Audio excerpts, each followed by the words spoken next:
agnostics, long-haired weirdos, short-haired weirdos, vandals, hooligans. The government, hug the government, love the government, hug the government, love the government, hug the government. Welcome to The Politics Guys, a place for bipartisan, rational, and civil debate on American politics and policy. I'm Michael Baranowski, a professor of political science at Northern Kentucky University. My guest today is Bryan Caplan, professor of economics at George Mason University, a prolific author and a blogger at Bet On It. He's written a whole bunch of books, and we've talked about many of them on this show. And I am very happy to have him back once again to talk about his latest collection, Don't Be a Feminist, Essays on Genuine Justice. Bryan Caplan, welcome back. Fantastic to be here, Michael. So I thought we'd start with, a definition. It's a good social scientist kind of place to start, I think. And the definition of the term feminist, because I think if we're going by a basic understanding of the term, men and women should be treated equally, a lot of people wouldn't make a case against that. I don't think you would. And I was going to start by saying, well, how do you define feminism? But that doesn't actually seem quite right to me, because I think you're not so much against feminism in that definition, but you have a different understanding of how feminists define feminism, right? Right. Or I would just say how people in our society, feminists and non-feminists, use the word. Right. Normally, I'm someone that does not like to argue about definitions, but sometimes there's a definition that becomes common that is so at odds with actual usage that it becomes a major issue. And feminism is one such word. Yes, you can go to dictionaries and we'll say it's the view that men and women should be treated equally. But here's the problem. What we see is that still a majority of people say they are not feminists, and yet almost everyone agrees with this stated definition of feminism, which I say means that can't be the real definition. There's got to be something else. Saying that feminists believe that men and women should be treated equally is like saying feminists believe the sky is blue. Can't be the definition of feminism. It's just a standard view of almost everyone, whether they're a feminist or not, which is why I propose the following alternative definition. I say feminism is the view that our society generally treats men more fairly than women. That's it. Right? Many people say, oh, this is a horrible straw man. It's totally pig-headed for me to go and foist this definition on others. I say, no, this is actually the way that feminists and non-feminists use the word. Feminists almost invariably do believe that our society treats men more fair than women. And if you're not a feminist, at minimum, you say, well, it's complicated, or you disagree. So I say that's a better definition, and one that I do not think really biases the issue. I think it's one where it just gets a more neutral definition on the table so we can have a better discussion. All right. So under that definition, then, I would imagine you would agree that there are, in fact, some societies in which one should be a feminist. I'm thinking, Saudi Arabia, Afghanistan under the Taliban, that sort of thing, right? Yeah, absolutely. Okay. And I say that very thing in the essay. So there's some societies where the feminist view would be correct. Although I hasten to add, this doesn't mean that you should accept the whole package of what modern Western feminism is. But still, yes, there's some societies where the men are treated more fairly than women. But I question whether this is true in any of the notable Western countries that we see today. Okay, at least in 2023, I would imagine. So, right, and then I do want to backdate and say, well, sort of when did this change? And it's honestly a complicated question. It's one where people often want to settle the issue just by saying, let's go and look at how an American woman lived in 1900. Look at how terrible it was. They say, yeah, well, let's go over and look at the factory where her husband was working, see what his life was like. Don't mistake rising income with a change in gender equality. Okay. Yeah, I want to get to that, because one of the, I think, main arguments that you would hear is that women earn less than men for similar type jobs. I think the Census Bureau data that I have is women make 83 cents per every $1 made by men. And now, though, I should point out that when you control for most of the factors that you can control for, like education, experience, hours worked, that gap gets very, very small, something like 99 cents for every $1. But still, that adds up over the course of tens of thousands of dollars and many decades. And so even if it's a smaller difference, doesn't that difference matter? Doesn't that tell us something about inequality in wages, or not so much, do you think? I would say that for you, just to talk about the facts first, the big recent piece in the Journal of Economic Literature said 95 cents after controlling for a lot of stuff. So it's actually worse than you're suggesting. Okay. Right. But what I would add is, these are regressions. What you do in a regression is you try to predict a variable given a number of other variables that you happen to possess. It doesn't show that those are all the variables that exist in the universe. This is all a matter of convenience and what's available. So if you see a 1% or a 5% lingering gap between men and women for what appears to be equal work, you could say, well, there's still a notable harm towards women, or you could say maybe we don't have all the right control variables. I think it's much more of that story. And, I think that actually, if you get a long enough list of control variables, some of which are just hard to get, but I'd say the evidence is still suggestive, then I think it's quite possible that it goes the other way. I think it definitely goes the other way in STEM, in academia, where, or at least the STEM part of academia, where there's so much pressure to go and get a woman mathematician that I think actually the women mathematicians probably earn more than they would if they were men with exactly the same track record. Definitely when I've talked to people in CS, they've said this. So I think the main issue is, while a 1% gain over a lifetime, you can still say that's a lot of money. Don't think that just because the best regressions that we have find a 1% residual, that's 1% causal. It's probably that we just don't have all the variables we need. Okay, well, let's grant that just for the sake of argument and say if we had the right variables in the model, there would be essentially no difference. There are still some other arguments. For instance, a lot of folks... Actually, can we just back up on one thing? Michael? Yeah, please do. Also say something relevant is, if someone has spent a career saying 82 cents on the dollar and it's really 95, they could either change the subject and say, well, that's still terrible, or they could do the decent thing, which is say, sorry, I exaggerated. Okay, and that lack of a sorry, I exaggerated is one of the main intellectual flaws of feminism. Just the unwillingness to treat people that they're talking to with a normal level of humility and common decency, and just to try to avoid overstating. And when you are caught overstating, to say, my mistake, rather than just changing the subject to a new complaint. Yeah, I think that's a fair point. In fact, for a long time, I think the number I heard was 73 cents on the dollar. And I would say that that's not a flaw, not just in feminism, but in activist circles on all sorts of issues. But I entirely agree with you on that point. I would say one of the things that does distinguish feminist activists from even other activists is the level of thinly veiled intimidation that they're using when they argue. Okay. So, of course, any activist may seem like they're ready to bite your head off if you disagree, but I think this is an especially egregious case. All right. So what about the argument that you often hear that, women are around half of the population, a tiny bit more, I guess, but they're really underrepresented at the top, pretty much, of a lot of professions, politics, business. I mean, you take a look at, for instance, lists of the wealthiest Americans, mostly male. We've never had a female president. 71% of the House, 75% of the Senate are male. And then a lot of folks look at those numbers and say, wait a second, there's clearly a problem here, and suggest that women are being systemically underrepresented at the very top levels in society. And what's your response to that? One thing on the fact, I think that you're right about income for men. For wealth, I think women actually generally dominate because so often they inherit. Okay. And they live.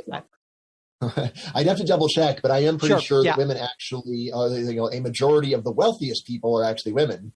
Normally because they inherited the money of a wealthy husband who's now dead. But in terms of what's going on, what I would say is step one is maybe they're right.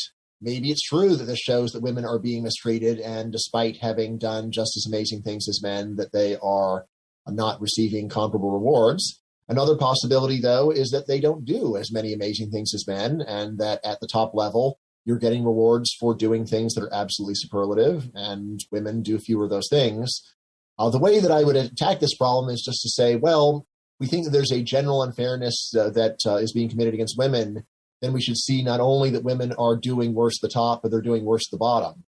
That turns out to be totally false. In fact, men totally dominate at the bottom, and by almost any measure, men are much more likely to be in prison, to be homeless, suicide, so on.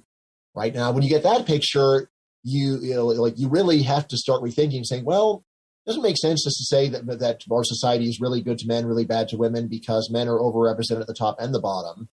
Right? One story could be, well, somehow we have a weird thing where we just want men to do either well or poorly.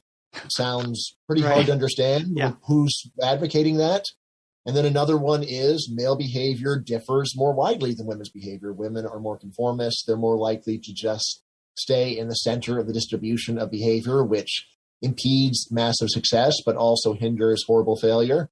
Men, on the other hand, are risk takers. They're more nonconformist, which tends to give you both the really the upside of being a nonconformist risk taker, which is you become a billionaire, and it also gives you the downside of being a nonconformist risk taker, which is you end up on the streets.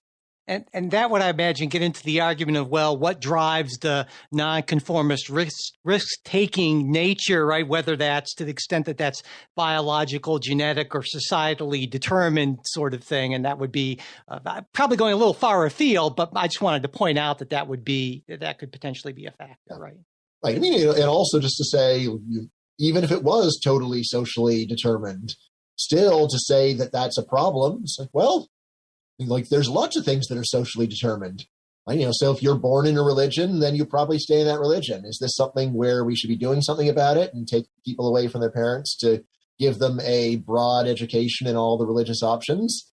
Or say, that's based upon upbringing and we're not going to do anything about it really. Or we're just going to say, that's how things go, and say, look, if you don't like it, then you're, once you're an adult, take charge of your own life and consider other possible religions that you might have, rather than blaming society. You should have taken me from my parents and shown me 20 other religions I could have chosen from.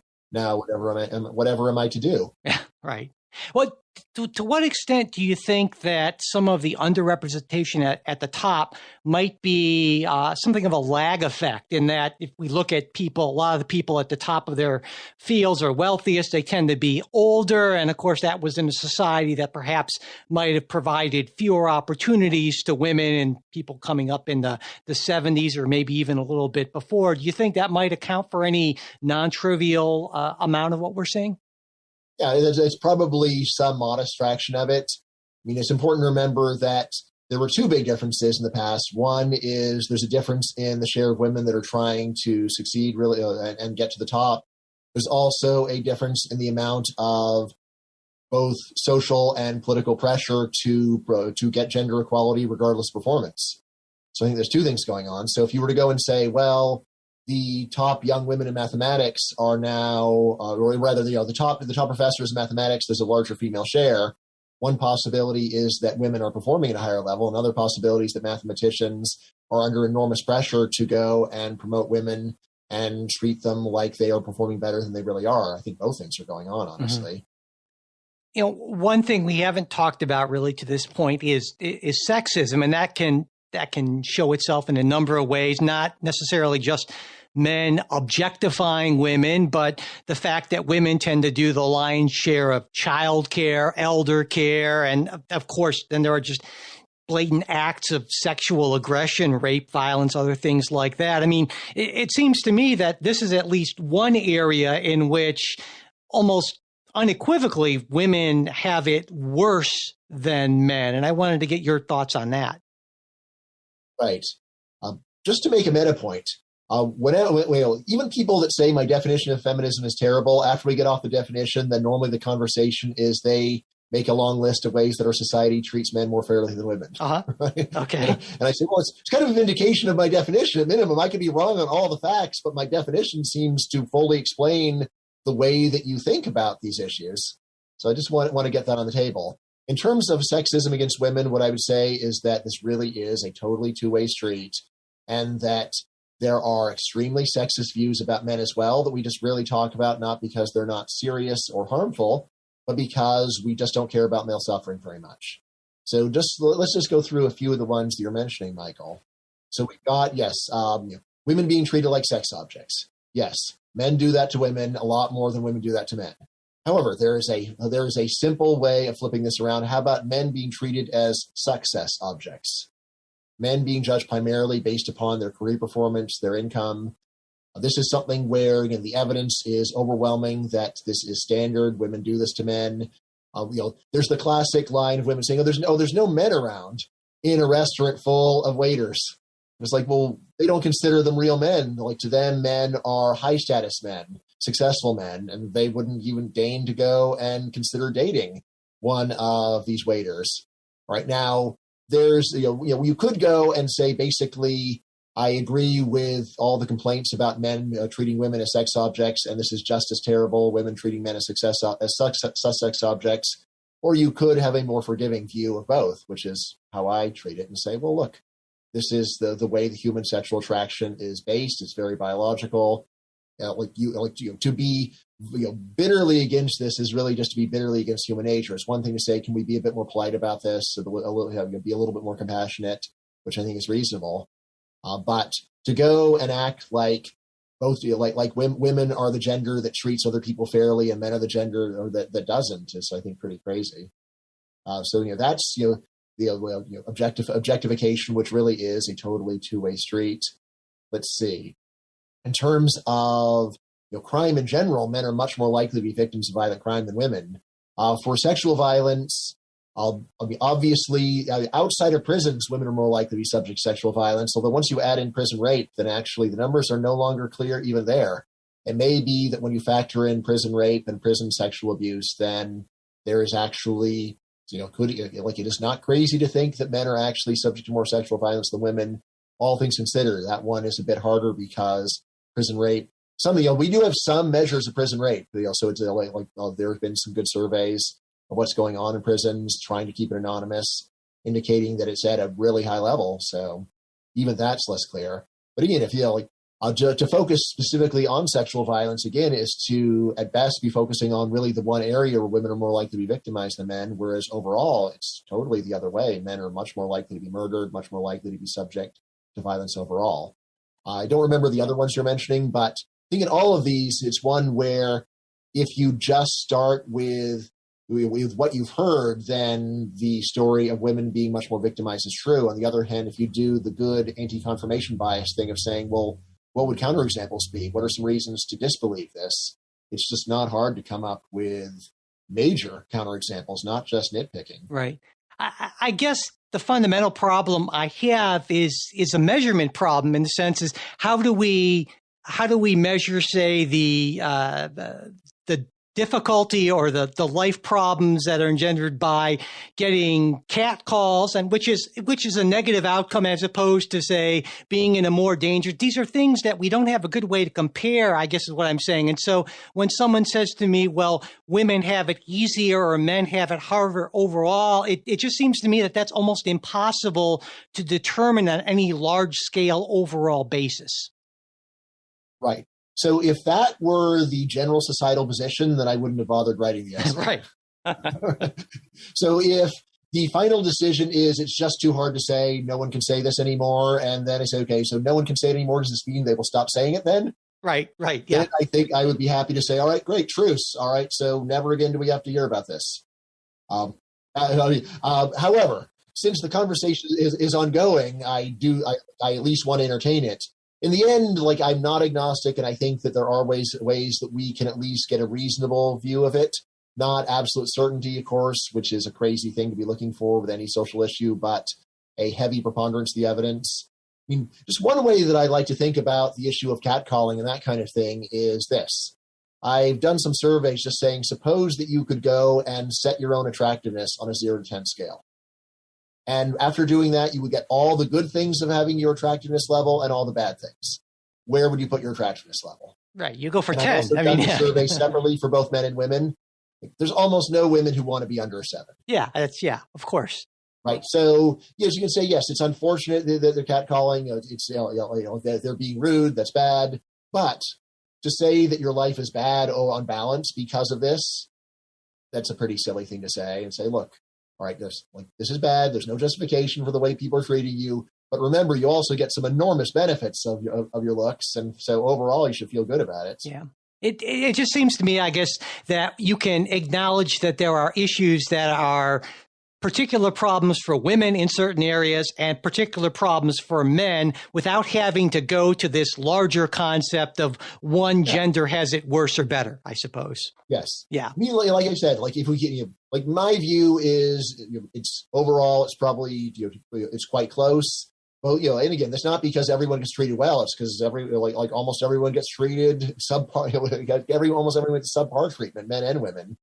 But if we could just have this be generally understood and become common knowledge that both men and women endure a lot of unfairness, and to go and say that the unfairness that women endure is sexism and requires a philosophy to go and fight it, whereas the unfairness that men endure, that's just tough luck and that's life and they should shut up about it. That's the kind of thing that I think we really should get rid of. And, honestly, I think the most constructive thing is for everyone to publicly shut up while talking about their troubles to people that care about them. Right. So it is terrible to be unhappy and to have no one to talk about your problem to. But to politicize it and make it something where you go and write articles about it, I think that just makes things worse for society overall. And it spreads what I call antipathy and self-pity. The ideal world is one where everyone has a good list of family and friends that they can commiserate with, and they just stop going and saying that things are terrible for my group if your group is not doing especially badly. Again, if it really is true, like if you're Ukrainian, you're saying things are really bad for Ukraine right now. Yeah, that's where it's like, well, they're not great in Russia either. All right, true, but there's a reason why people are singling out Ukraine to talk about, and that's because things are especially bad there for them right here, right there, right now. But if it is not the case that objectively your group is doing especially badly, then to politicize it and go and try to harangue people about it is spreading antipathy and self-pity, and it should be stopped. I think that's true across the board. Absolutely. Now, there are some folks. You seem like a happy fellow, Michael. So cheerful can do. I like it. So, all right. So I can get all the cheerful can do people on my side. Yeah. Yeah, all five of them, and then yeah, exactly. But to turn it in a different direction, there are some people who would say, both in this country and certainly in some other cultures, that just because even if men and women are treated unequally, that doesn't mean that that's necessarily in some way wrong or unfair. There's arguments that saying that, for instance, women do more child care and elder care because they are more naturally suited to that role, or our religious belief system suggests that this is the way things should be done. And therefore that what society or what certain segments of society are asking is for us to impose sort of an artificial equality, which might actually be more damaging in the long run to both men and women. Now, I'm not necessarily saying I advocate that argument, but there are an awful lot of people who would find something true in that argument. And I wonder what you think about it. Quietly. Yeah, well, sometimes quietly. Yeah, absolutely. Right. I mean, I think that makes perfect sense that that human beings are different and different people have different abilities and preferences. So yeah, like when you see that members of one group do a lot of one thing and members of another group do a lot of another thing, at least my starting position is, well, maybe the people are doing the thing they're better at, or maybe they're doing the thing they like more. This is our standard view of hobbies. Right. Yeah. For hobbies, well, like if you see that men are watching more sports and women are watching more cooking shows, very rarely does someone say, well, this reflects how men are allowed to enjoy sports, whereas women are pressured into watching cooking shows so they can cook better. But that would not, that could be true. Well, yeah, it's not where you would start. It's where you would start with, well, maybe men like sports and women like cooking. Well, there are plenty of people who would start there, though, and would say that the women who think they like cooking and the men who think like sports are in some sort of false consciousness sort of state, right, where they, but yeah, that's all. Again, I would say that sort of the least likely thing to have false consciousness about is what you personally enjoy. Right, more likely to have false consciousness about what is my position in the society fair, something that's sort of outside of your control anyway. So you might just tell yourself something in order to cope with the situation. This is also one where it's worth pointing out that if we were thinking about unfairness, it makes sense to go and add up paid work plus unpaid work. And in that case, at least for the United States, we've had very good data on this going back a long time, and it really looks like on average, total paid plus unpaid work is very similar for men and women. We see that there's a lot of variation. In particular, it seems that working moms who work full time, they probably are working more total hours than dads who work full time. But on the other hand, stay-at-home moms are working a smaller number of hours than dads who are employed full time. So really, what we have is more variation with women rather than a difference in the average. I want to get to more than just feminism, because even though that's the title of the book is about a lot more than just that. You have a collection of a whole bunch of essays, right? The diversity and inclusion comes up in a number of places. And of course, there aren't too many people who say diversity and inclusion. No, I'm not for those. That's a bad thing. But there are a lot of people, I think, or at least some people, generally on the right, who feel that societal efforts in this country to address these kind of long-standing historical inequalities based on these things have gone too far. But of course, then you get the response of, well, yeah, that's what a bunch of privileged white males would say. Naturally, the power structure is fine with saying, oh, women are wonderful, but when it comes to actually, or people of color are wonderful, but when it comes to actually giving them a fair piece of the pie, well, no, you can't threaten my privilege. So what do you think about that sort of reaction to the DEI movement, I guess you might call it? Right. I say it's always helpful just to calm down and say, let's just start with some specific prominent claims, see how they check out, and then we will try to generalize from there. So we're already talking about the gender pay gap. This is one where it's still very widely believed in our society that women are really just arbitrarily paid less than men for the same work.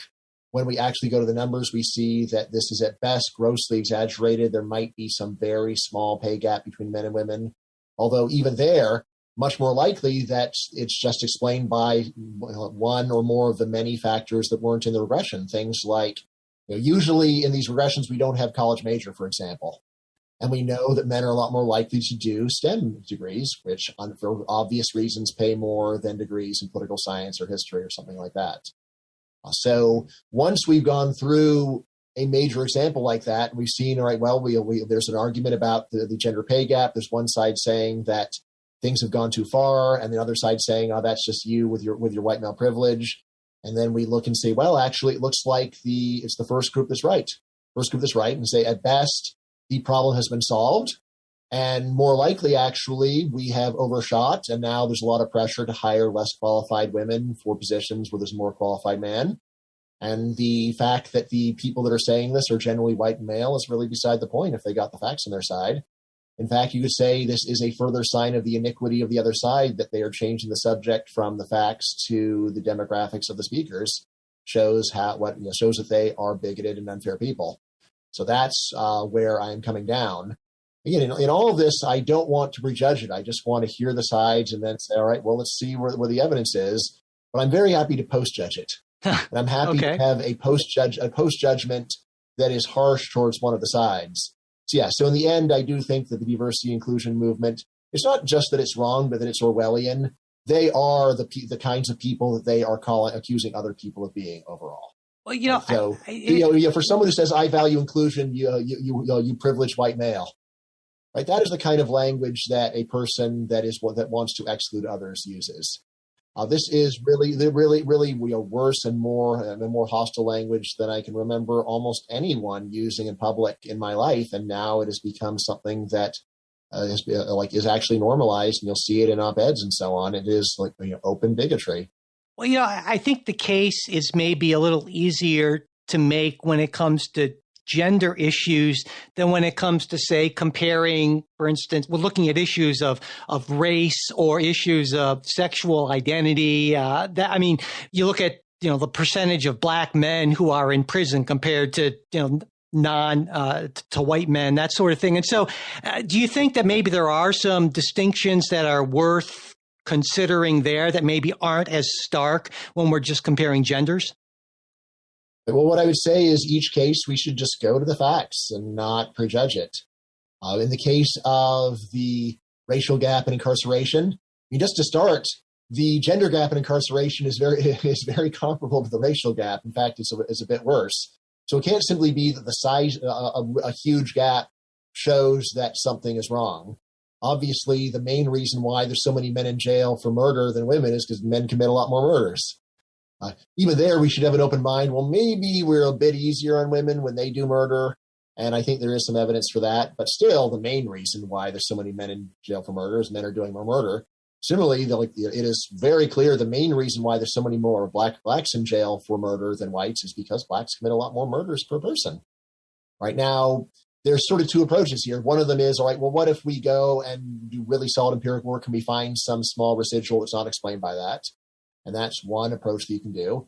Of course, when you do it that way, it really does deflate a lot of the self-righteousness because you give up the claim that it's just randomly there's 6 black males in prison for every white male in prison, and you switch, excuse me, per capita. They have to be per capita, right? And you switch the subject over to minor residuals, and yeah, like once you're doing residuals, it's hard to be as self-righteous as when it was the entire thing is due to bigotry. All right, so that's one approach that you can take, and let's see, so that's one that you can do, but then another one is to say, well, let's just we can also say, well, let's not focus so much on individual performance and think about the structural factors. What is it that causes black men to commit so many more murders? And again, that is an approach that many people do want to take. It's one that I strongly philosophically object to. And I just say, look, like you would not make this argument for any group that you didn't like. Right? If you were to go and say, hey, well, maybe we should let these Nazi war criminals off for what they did because it was war and they were raised to be racist, so what's the big deal? Or show some compassion. This is one where I don't think there'd be a lot of sympathy for that. Why? It's like, well, they should have known better. They should have known better. Right? So, for example, if you want to go and let off a Nazi concentration camp guard for killing Jews, a good argument is he would have been shot if he had disobeyed orders. That's a good argument. It's one where it's like, all right, I was not in that position personally. I can understand. Yeah, probably most people in that position would do it. It's like you might say, like I understand why he didn't go and die for strangers when he was under that extreme duress. That's a reasonable argument for at least reducing the punishment. On the other hand, if the Nazi war criminals' excuse was the other soldiers would have laughed at me and called me a Jew lover, and I couldn't bear that, so I murdered people. It's like, yeah. That's not good enough. You're still getting a harsh sentence, right? That kind of social pressure and feeling of, I can't bear to go and do something different from what other people around me are doing. That is a lame and pathetic excuse, and we should not accept it. Right now, when you hear this kind of structural excuse for why, for example, black males have a much higher murder rate than white males, it's much more like the second kind of excuse than the first one. It's not like I'll be murdered unless I go and join a gang. It's more like they'll laugh at me. They'll say I'm acting white. They'll call me a nerd. I like that kind of thing. It's like, look, that's just not a good enough reason to go and kill people. And it's not a good excuse. It's a really pathetic excuse, actually. It is totally reasonable to expect an adult, if someone says, I will laugh at you and think you're a wimp unless you go and to do a violent crime, to say, well, then laugh at me and call me a wimp. I'm not doing it. I think this is where sort of your libertarianism is coming out, right? The sense that people are. I would say, more. I think of it more as common sense morality than as libertarianism. This is one where I think that, again, this is not just a libertarian view about it. It's a view that almost everyone has for anyone that they know personally. If your kid were to say, well, the reason that I'm going and joining a gang is because all my friends are doing it. No parent, it doesn't matter what your political views are. No parent hears that and says, okay, that's a very valid structural reason for why you're doing that. I understand and accept it. Instead, it's like, well, tough luck, kid. No, you must say no. If you're not going to, if it's either be popular or be a criminal, then, or rather be unpopular, be a criminal, then you have to be unpopular. No way. Sure. I see what you're saying. So if that's the primary or the only reason, that seems pretty weak. But if there are a constellation of reasons, as there often are, that determine human behavior, then there might be a better case to be made. Yeah, well, so again, there's the classic legal defense of duress, where there's someone points a gun to your head and says, kill this person or I kill you. Right? That's a pretty compelling defense. I've read a lot of books on poverty. I don't think that, while there are a lot of excuses, I think they're all fairly lame and pathetic.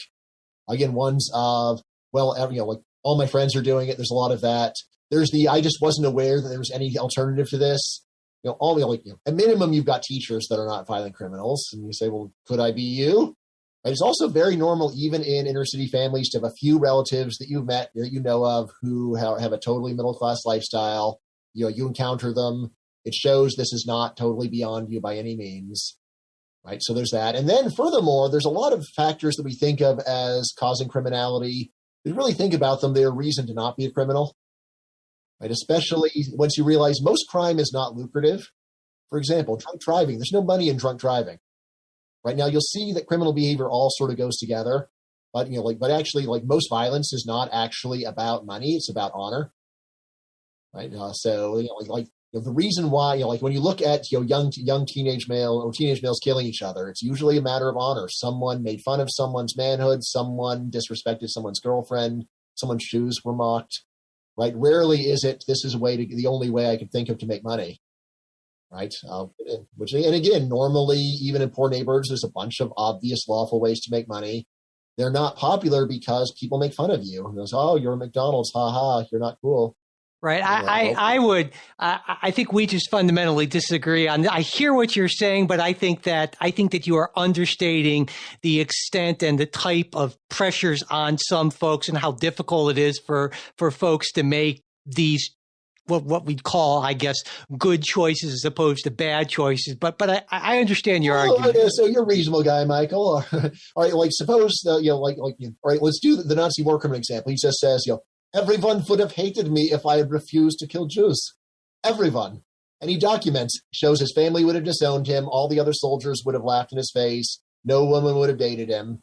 Is that enough? Or you say, look, okay, you're right, but still, you've got to stand up and say no. Yeah, and I certainly think that is the right choice. I guess I would say generally, how much would you reduce the sentence for murder for that excuse, Michael? Well, yeah, whenever you bring Nazis into things, it sort of really kind of works the argument. But I think this is an unusually fair one, just because they were under a lot of peer pressure. But we actually also have good evidence they were almost never killed for refusing to, or even threatened with criminal punishment. There's the book Hitler's Willing Executioners. It really was a genocide where the perpetrators often didn't want to do it. They wouldn't have done it on their own, but they did it for peer pressure. No, other people would make fun of me. Yeah, I agree with you that once the act is committed, that you can't just say, well, that's just, unfortunate you had a bad childhood, so we will not punish you for that. But how about just reducing the sentence? So it sounds like you would give a milder sentence to someone who committed a murder when they had a disadvantaged background. I would consider it as a factor in sentencing. Yeah, definitely. So how you first degree murder, but 17-year-old guy from a really bad neighborhood. So instead of life in prison, what do you give him, Michael? Yeah, that would be 20 years instead of life. Yeah, exactly. That effectively life. Okay. Sure. Still pretty harsh. Yeah, no, absolutely. Yeah, I guess my point is that I feel like when people get into these bad situations, it tends not to be a decision. It tends to be a series of bad decisions that build until people find themselves in a situation where they say, holy crap, how did I end up in this life? And I think that's a situation that almost all of us can relate to some extent or another. And so I guess what I'm saying is that I think your arguments are correct, but they're oversimplified on this. That's a really good point. Although here's something that's very notable. If it's really if you are in a good neighborhood where you don't know a single person who's ever gone to prison, you can sort of see that you have no other experience. You box yourself in a corner. You're in a bad neighborhood. You know a lot of people who have committed serious crimes and gone to prison, right? So in that case, it doesn't require a lot of imagination to say if I go down this road, I can end up dead or in prison. It's the normal outcome.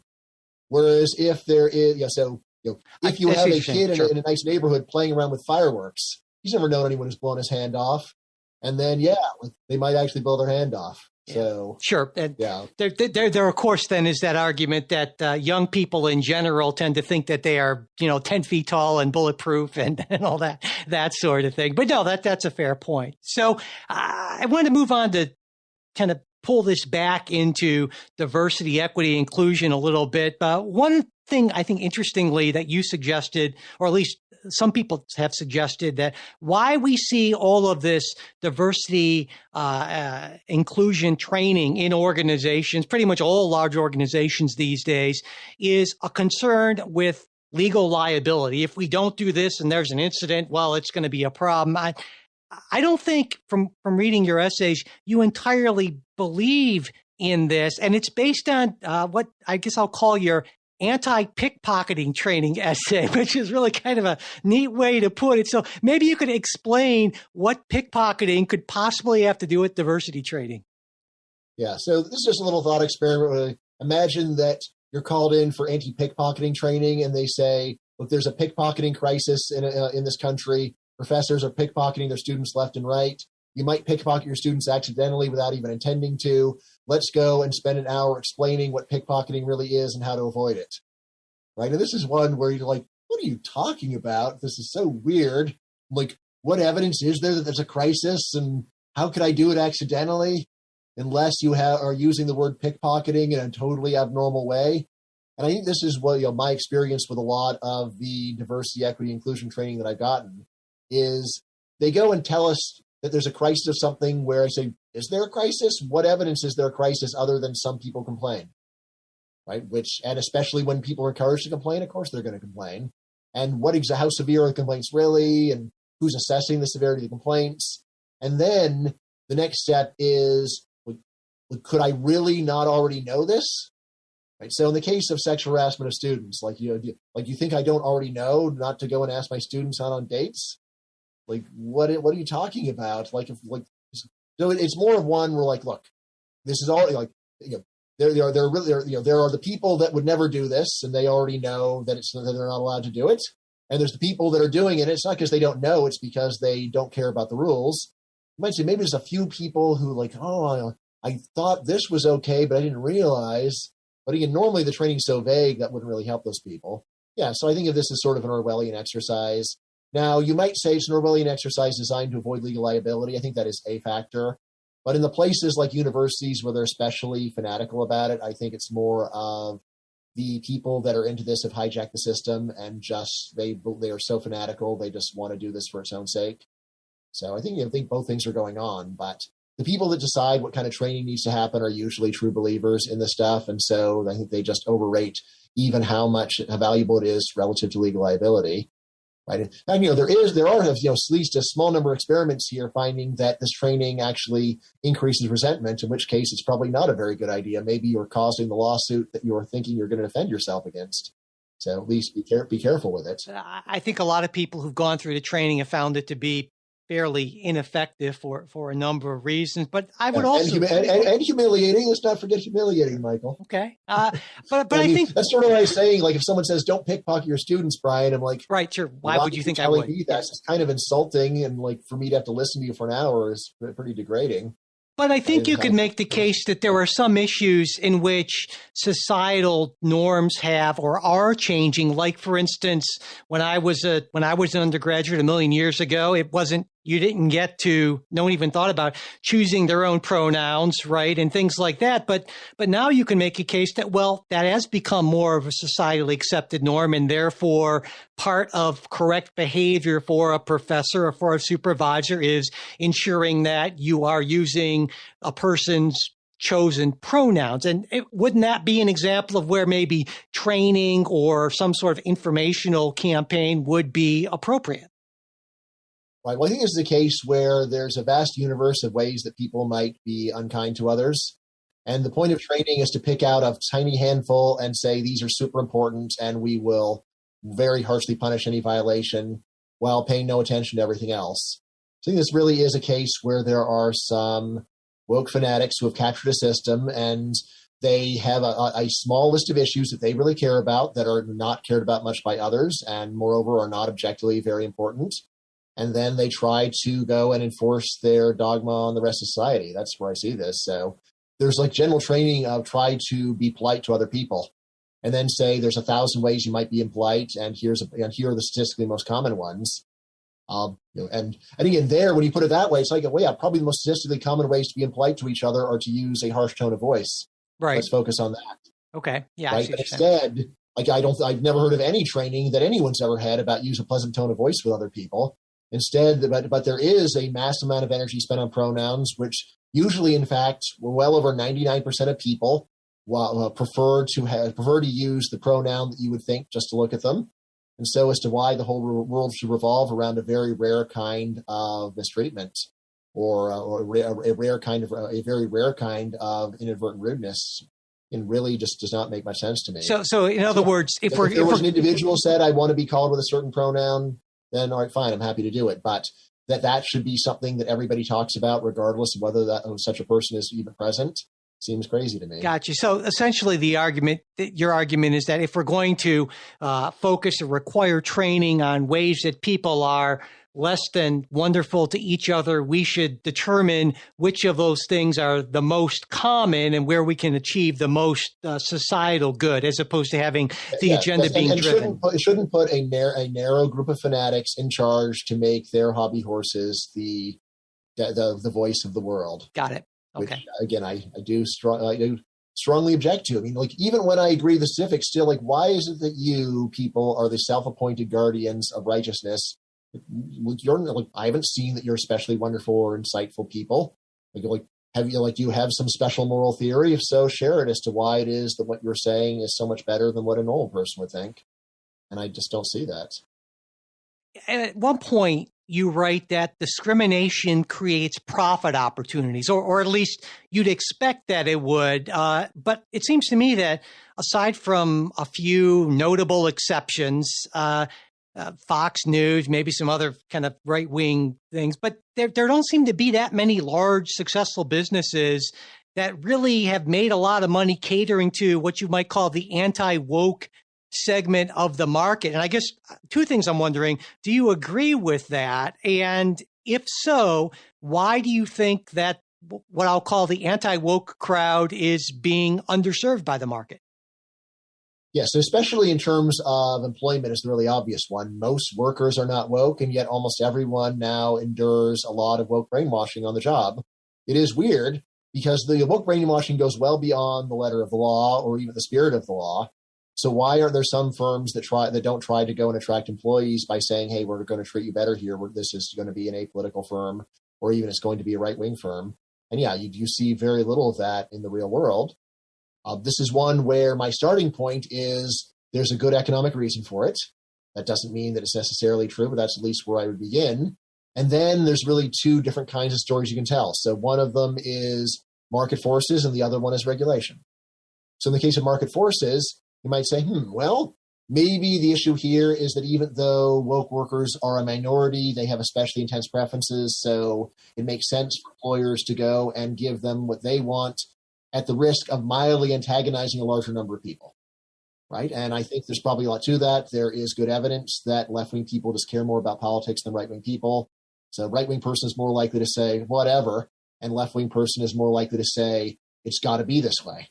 All right, so that is a totally normal market reason for this. And similarly, of course, for consumers, if woke people are more likely to do a boycott than non-woke people, then it makes sense to cater to woke preferences, even if they're a minority of your customers. Because if you fail to cater them, you lose them as customers, but you don't lose them as customers the other way. So I think that is a good part of the story. But I think another important part of the story is that employers are afraid that if they are notably less woke than the competition, that this will come out in a lawsuit eventually. Right? So if it is the industry norm to have diversity, equity, inclusion training, and your firm doesn't have it, this is likely to be brought up in a trial, and then that will look bad for you. So it is. Also regulation, and again, it doesn't need, the regulation does not have to actually say that you have to do it for you to be worried about failing to do as much as your competitors, which I think does lead to a gradual ratchet effect, where if nobody wants to do less than the average, then there's a general tendency for that average to keep going up. Now a last story, which I think also there's probably something, this is neither market forces nor regulation.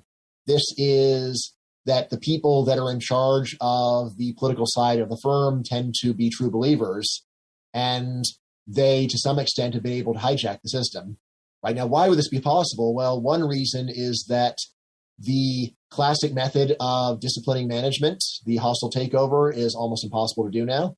So we saw Elon did it for Twitter, but that was not a hostile takeover. That was a friendly takeover. If Twitter had simply, the Twitter board had said, we refuse your, 47 billion, then Elon could not have taken over the company. That would be an extremely arduous process to have done it through regular legal channels. But back in the good old days, all you had to do to take over a company and fire the managers was get 51% of the stock. So I think that is something else is going on. So I think, for example, Disney. I think that the board of Disney, they are actually hurting shareholders with their behavior. Well, they finally did replace the CEO. But I still looking at it, I could be wrong, but it looks to me like this is not market-driven. It's not even regulatorily driven. It is some fanatics got to the top and are basically hurting the company in order to pursue their agenda. And the reason why they haven't gotten fired is they're the management, and the hostile takeover system has been diffused or defanged since the 80s. You've used the word fanatics a number of times, and I guess I'm trying to. Obviously, it's a pejorative, but what do you when you characterize them as fanatics? I'm trying to get a sense of what you mean, because to me, they're not so much fanatics. I would just say that they're people who are far more socially progressive, perhaps, or more socially progressive than the mainstream. But I guess fanaticism suggests, I don't know, a level of lack of interest in argument or reason or anything like that. But that sounds like that's what you're saying. Am I correct? Yeah. So I say that there are, you can rate people by many dimensions, but I'd say you can rate you can score someone's position and their fanaticism, and they're two different things. Like someone could be a very extreme Mormon, but still calmly willing to go and talk to people that disagree with them without demonizing them and going and responding to arguments on their own terms. On the other hand, someone could be a totally moderate person who refuses to consider any argument that conflicts with their moderation. Right? There are actually people like that. Moderate fanatics, yeah. Right. Yes, a moderate fanatic. Someone says, look, the middle answer is definitely true. Anyone who says otherwise is a fool. Yeah. All right. So in the case of wokeness, logically it is possible for a person to have very woke beliefs, but to be a totally friendly, calm, open-minded person who enjoys having a free exchange of ideas. In practice, however, such people barely exist in my experience. I am in one of the epicenters of wokeness, which is a university, so I can just meet these people and see, wow, these people, it's not merely have a view, but they are so convinced that they are right. All they can really do is repeat their position if you argue with them, or use thinly veiled threats, or often open threats. There is a strong tendency that I've seen firsthand, not even to argue, but just to take out threats as the first thing to say, all right, I'm filing a harassment charge against you. I'm going to try to get you fired because I disagree with you. This doesn't mean that there aren't fanatics of many different varieties. And yes, there are fanatics that agree with me. Absolutely. I don't consider myself a fanatic. I really strive to be a reasonable person. I can have extreme views while still having a friendly discussion with someone, still listening, still being willing to say, all right, I understand where you're coming from. Here's how I would explain your argument if I were you. Here's how I might improve the argument. I just see so little of this of course, very few people self-identify as woke, but out of people that would self-identify as being proponents of social justice, I see that they have two things. One is a position, but the other one is a terrible epistemic attitude, one that prevents them from discovering errors, one where they just do want to demonize their opponents. Not absolutely every single case. These are generalizations, but I will say that 95% of the people that I would consider that would be generally socially considered as woke, I would also say are fanatical. Mm-hmm. Right? Yeah. So, well, you mentioned that the universities are epicenters of this sort of ideology, and I would absolutely agree with that. But it's weird to me. Does that have anything to do with your early retirement, Michael, or unrelated? Well, I a lot of factors. But are you gonna get out while the getting's good? Well, so, but one thing I guess I wanted to ask you about this is, it's one thing to say there are a lot of people who are woke, who are very strongly progressive in universities. There's no question about that. Anyone who doesn't argue that way, I think is blind. But it's another thing. What I hear from a lot of folks on the right saying, oh my God, there are these radical social justice warriors, professors who are indoctrinating their students with these horrifically bad ideas, and they're doing grooming and this other stuff. And honestly, based on what I think what research tells us about opinion change is that it's pretty difficult to change opinions on things once they're formed. And not only that, but students, there's this, I guess, idea that students are hanging on our every word and desperate to be. I mean, so I guess this is where this kind of breaks down to me. I wanted to get your take on it. I mean, do you think that the right overplays this idea that somehow we are exerting this Svengali-like influence on our students? Right. So I definitely agree that the right overstates it even now. In my book, The Case Against Education, I had a section called The Paper Tiger Political Correctness, where I very strongly argued they were grossly overrating it. Since I wrote that, I've changed my mind, and I think that while we still don't have really good empirical evidence on this, the main issue is this. You can go and measure that, what's the effect on a student's political views of taking a really left-wing political science class, and you measure it before, measure it after, and see no measurable change. Now, one conclusion is it doesn't matter what your professors say, and you can't persuade students. That's one conclusion. Another conclusion is maybe you just need to turn up the dosage to a much higher level and then get the predicted result. Since I wrote The Case Against Education, I have been seeing two things. One is the dosage of left-wing indoctrination of students has gone up a lot, maybe by a factor of 2 or 3 in just maybe, say, in less than 10 years. And the other one is I am seeing not only that it seems that students really are becoming more left-wing, but here's what, to my mind, is the smoking gun. There's a bunch of weird kinds of academic jargon that used to stay in universities that have actually broken into popular culture. Right? And that's one where it's harder to say professors don't matter. It's like it's their own freaking jargon that's now being used. Things like toxic masculinity, right? Or intersectionality. These are things where 10 years ago I'd heard of them, but it's like, all right, well, that's the kind of stuff that will never make it in mainstream culture because it's just a bunch of egghead professors using unappealing jargon to go and to go and see it break into mainstream culture. I'll actually say I'm aghast that this stuff made it.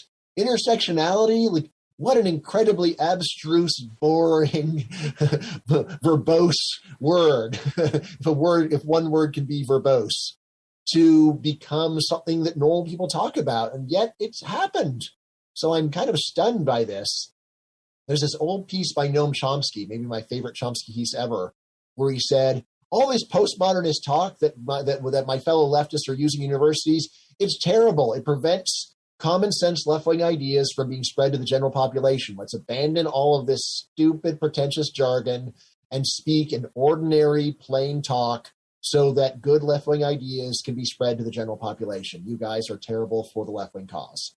This is what Chomsky said. And I read it, and I'm like, that's a really insightful thing, Noam. And I don't think they're going to listen, and that's good. Right? And then what I've seen in the last 10 years is, oh my God, Noam was wrong. These people pulled it off. They threaded the needle. They managed to go and get normal people start using this incomprehensible postmodernist jargon. Well, I guess one of the advantages of using jargon like that is that no one really understands is you can basically inject your own meaning into it. Like, for instance, feminism, right? You can make it whatever you want it to be if there's no clear definition. Well, I'd say feminism is a word that has long been in common use. So It's less subject to hijacking. Okay. Patriarchy is a word that's more like that. It's one where you say it with ominous tones. It sounds terrible and evil. And then it means the people push it can equivocate between Saudi Arabia and today as if they're practically the same thing. Right. It's all patriarchy. Sure. Yeah. Yeah, it's all patriarchy. And, anything can be patriarchy. I mean, it really is like calling your newspaper Pravda, meaning truth. And then what? Oh, you're against truth? Oh, well then. So in the end, it seems to me, I would characterize you as being anti-injustice, but pro-evidence. I mean, I guess it's... Yes. I mean, that's why I call the subtitle Essays on Genuine Justice, that's genuine as opposed to social justice. I think I have several pieces in there saying, look, it should be called the social injustice movement. it is an elaborate rationalization of mistreating other people. Because it seems to me that that's the problem. The problem you and some others, a number of others have argued is that you can, just because you don't agree with claims that you feel that the evidence clearly shows to be untrue, does not mean that you are anti-justice, essentially. Yeah, I mean, and of course, even more strongly, I mean, someone can go and say some things that seem totally wrong and to you, and to immediately say, well, that's obviously totally wrong, you're terrible. It's really just jumping the gun. It really helps a lot to remember one's own fallibility, to try to have modesty. And I say this not because I'm good at these things. I say this because I'm bad at them. I've always been arrogant. It's the personality trait of mine that I remember having from the earliest age. So, and I do make an effort to guard against it. I really do make an effort to listen, just to step back and say, well, what is the most that one could reasonably concede to this position before criticizing it? I tried to do that in this interview. I know that I just have a tone of incredible self-confidence. That's just me. This is, however, why I bet people, and I bet them at odds. When you ask for odds, you are implicitly saying, like, I'm not 100% on this. 80, 90, not 100. It's essentially a call for intellectual humility, I guess, and I wonder that there seems to be very little of that, and the least humble voices and the least self-aware about that flaw voices tend to be the most magnified. And I guess it's the sort of thing that can make you feel fairly pessimistic. I would think. How pessimistic or optimistic are you about this? Yeah, for universities, I would say that I'm at, like the 95th percentile of pessimism. I think, essentially what you have to look at is the age pattern of the woke fanaticism. We'll see is most professors who are over 50 are not woke fanatics. They may, if they're woke, they're not fanatics about it. You can still have a good conversation with it about them if they know that no one is listening.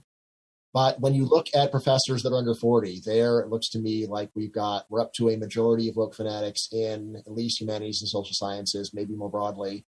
And this spirals in on itself, so that once you see that if you disagree, you're not merely going to be an intellectual minority, which is never pleasant, but you're going to be a hated intellectual minority. That is frightening. Right. So I would say for universities, I am very pessimistic. I think that they are not going to change. Taxpayers are not going to defund them. So the one thing that you really could do to go and change things.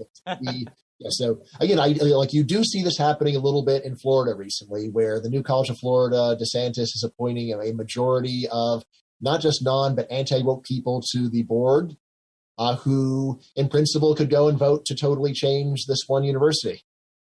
Right. However, this is very unusual, very rare. I don't see this as the beginning of a big trend.